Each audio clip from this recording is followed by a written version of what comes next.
Oi, pessoal!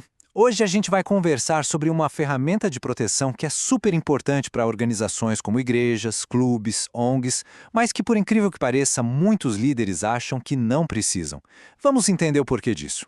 Essa frase, nossa, é muito comum de se ouvir, né?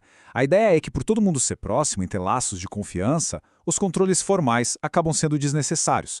E, poxa, parece até que faz sentido, afinal, é um ambiente que se baseia na boa-fé. Só que aí vem a pergunta que não quer calar. Será que só a confiança basta? Confiar cegamente nas pessoas pode, na verdade, se tornar um ponto cego perigosíssimo. Confiança é fundamental, claro, mas ela não pode substituir mecanismos de proteção. Então vamos direto ao ponto e desmistificar essa ideia.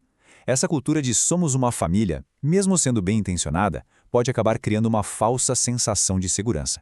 E o irônico é que isso abre a porta para riscos gigantescos. E para a gente entender o tamanho desse perigo, nada melhor do que olhar para um caso real. Vamos ver uma situação em que essa confiança toda foi quebrada e, bem, as consequências foram simplesmente devastadoras.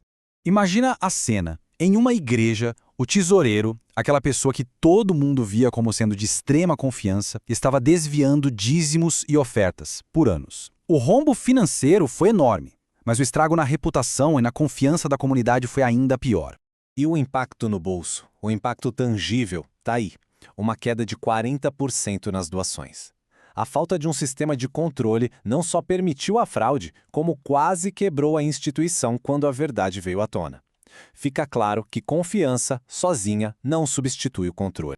É por isso que um canal de denúncias é tão importante. E olha, a gente precisa mudar a mentalidade sobre ele. Ele não é uma ferramenta para mostrar desconfiança. Muito pelo contrário. Pense nele como um escudo que protege a própria organização, os líderes corretos e, o mais importante, as pessoas que podem ser vítimas.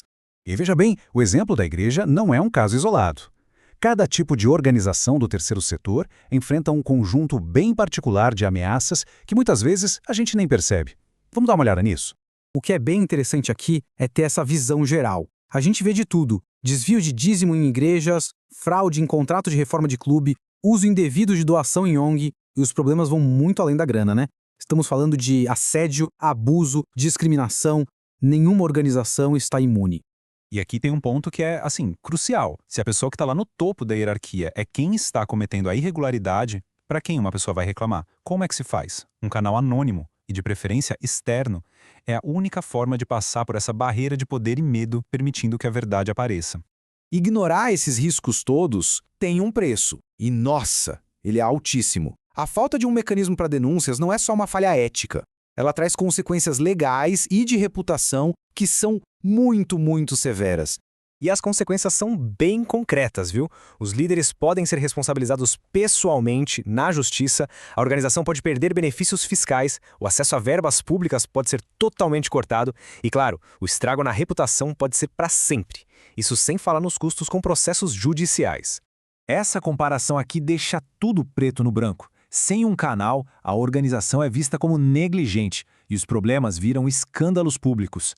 Com um canal, a organização mostra seriedade, pode até diminuir penas legais e, o mais importante de tudo, consegue resolver os problemas internamente antes que eles destruam tudo.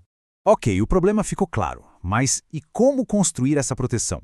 A boa notícia é que não é um bicho de 7 cabeças. Vamos ver um guia bem prático para criar esse tal escudo ético.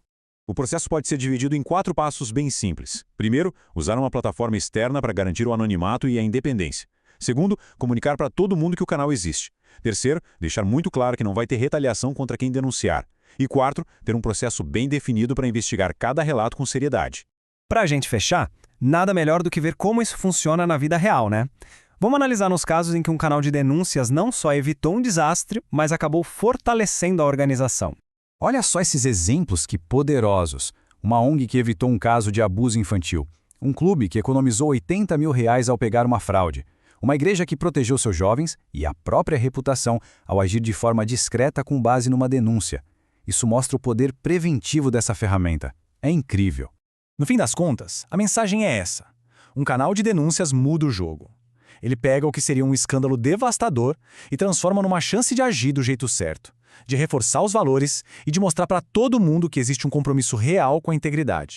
Então, a reflexão final que fica é a seguinte: problemas acontecem em qualquer grupo de pessoas. A verdadeira questão não é se eles vão aparecer, mas quando. E na hora que esse momento chegar, a organização vai ter as ferramentas certas para agir com justiça, com transparência e, principalmente, para proteger a sua missão?